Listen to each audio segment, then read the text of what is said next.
Speaking of like combating actual anti-Semitism, I'll briefly broach the subject matter. Anyone and everyone that thinks that like Israel's existence is related to some like ancient Judaism, that Jews are monolithic in their approach to Israel, is wrong.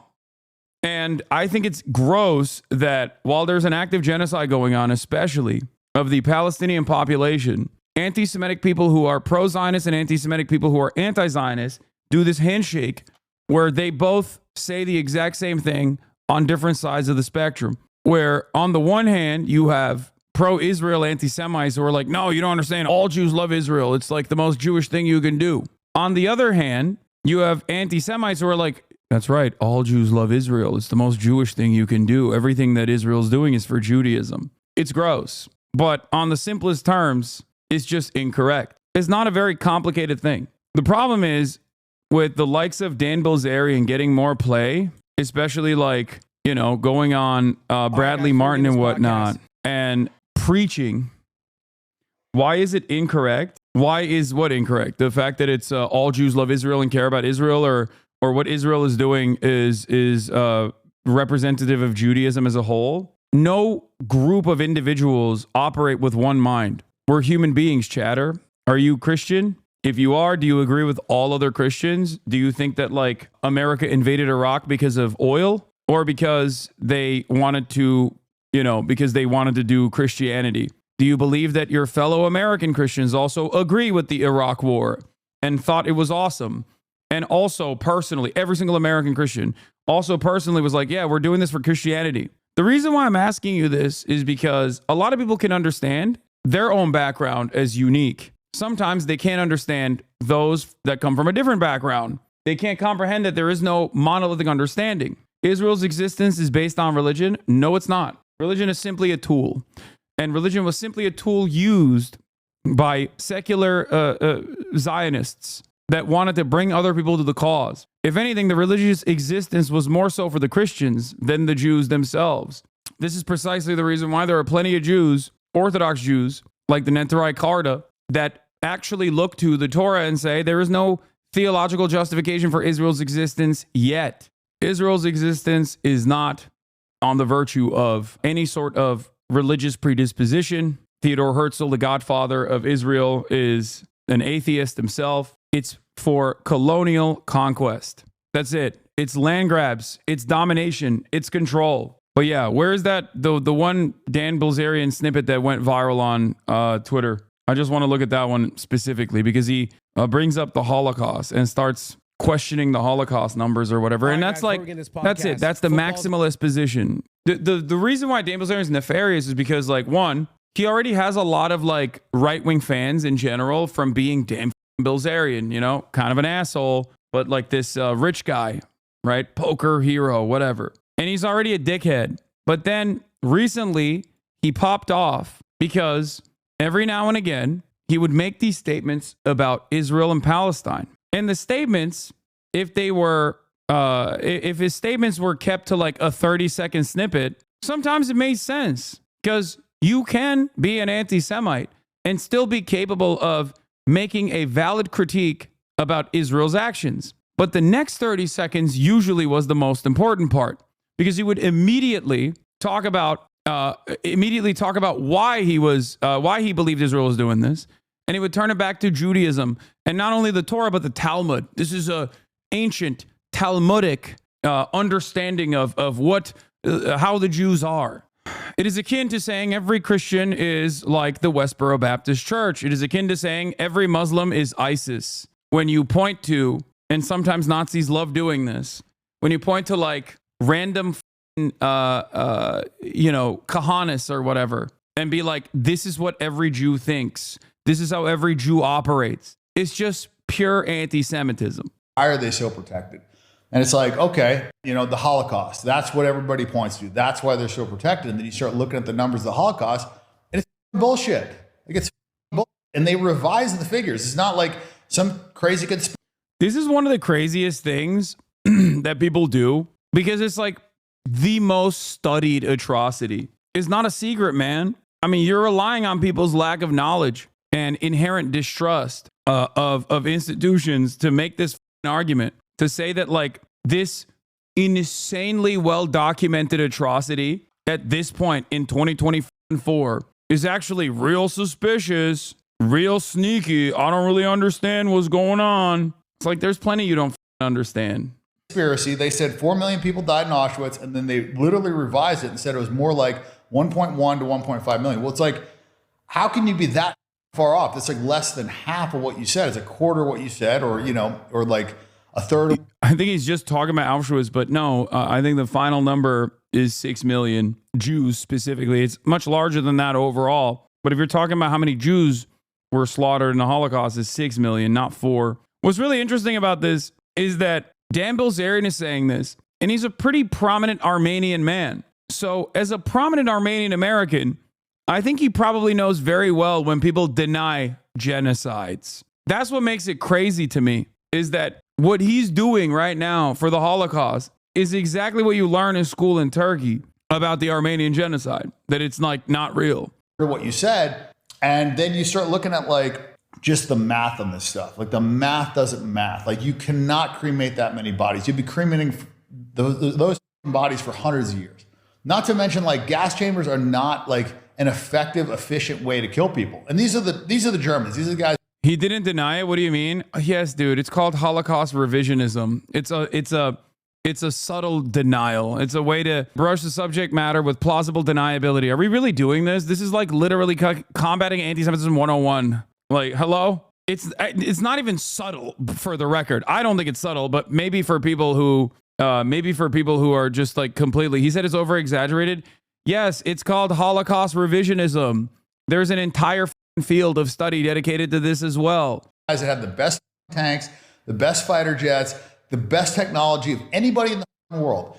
And they're going to put a wooden door in a gas chamber. They're going to, like, I mean, just think about the logistics of it. If you just want to kill, you know, whatever, say 5-6 million people, you're not going to march 100 of them into a shower at a time, gas them, wait for the gas to release, then put all those people in wheelbarrows, wheel them out, dig.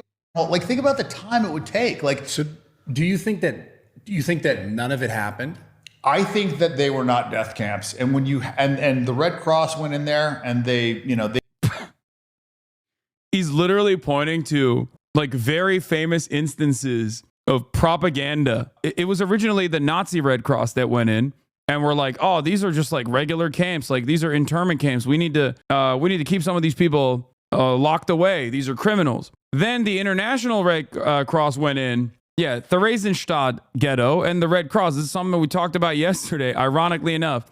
It was considered a model ghetto for deceiving the International Committee of Red Cross representatives about the ongoing Holocaust and the Nazi plan to murder all Jews. The Nazified German Red Cross visited a ghetto in 1943 and filed the only accurate report on the ghetto describing overcrowding and undernourishment. In 1944, the ghetto was beautified in preparation for a delegation from the International Committee of Red Cross and the Danish government. The delegation visited on the 23rd of June. ICRC delegate Maurice Rosell wrote a favorable report on the ghetto and claimed that no one was deported from Theresienstadt. On April 1945, another ICRC delegation was allowed to visit the ghetto despite the contemporaneous liberation of other concentration camps and continued to repeat Rossell's erroneous findings.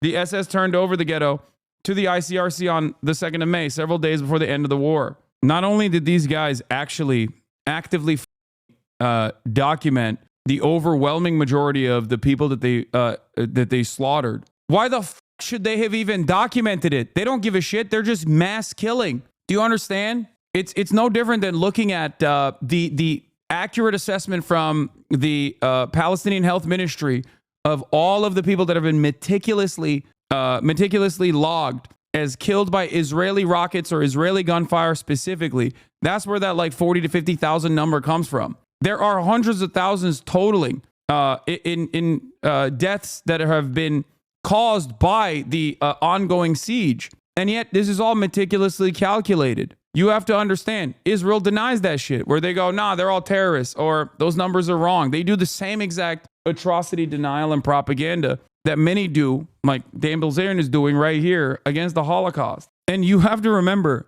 they're mass slaughtering all Jews.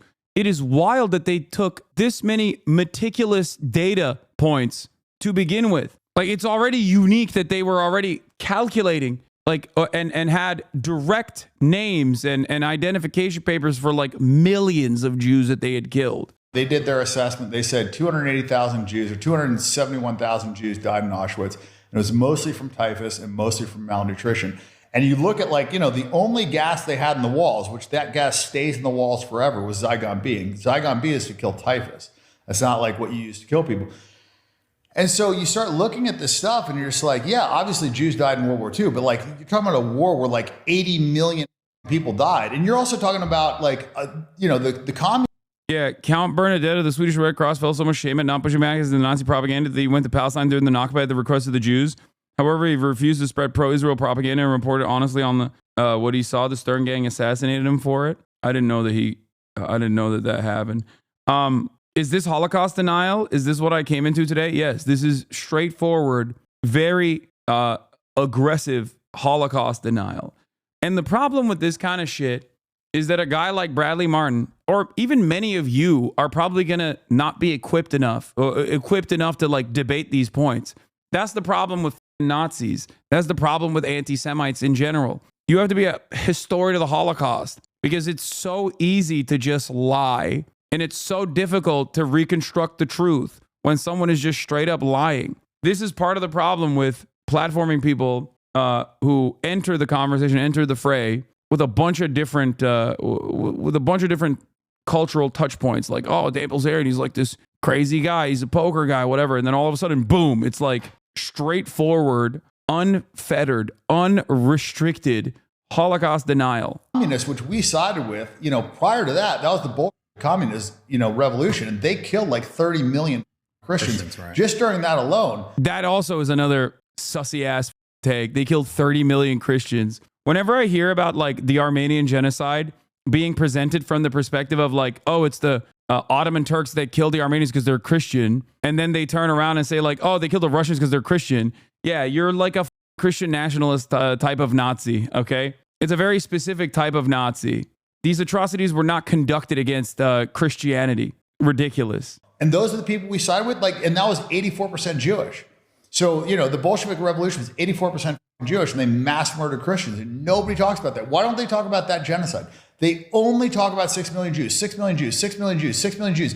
And that 6 million figure was used like 256 times in newspapers, New York Times, all these reputable newspapers before World War II even started. It was 6 million Jews, 6 million Jews. Wait, what? No, if anything, if you want to talk about the incompetence of mainstream press, especially in the West, they said the exact opposite.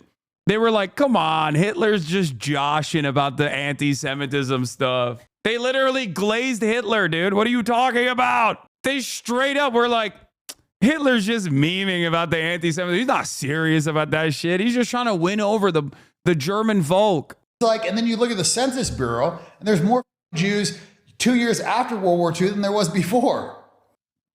Once again, this right here is also exactly what people who defend Israel say. Oh, wow, I can't believe there was more Jewish people in America.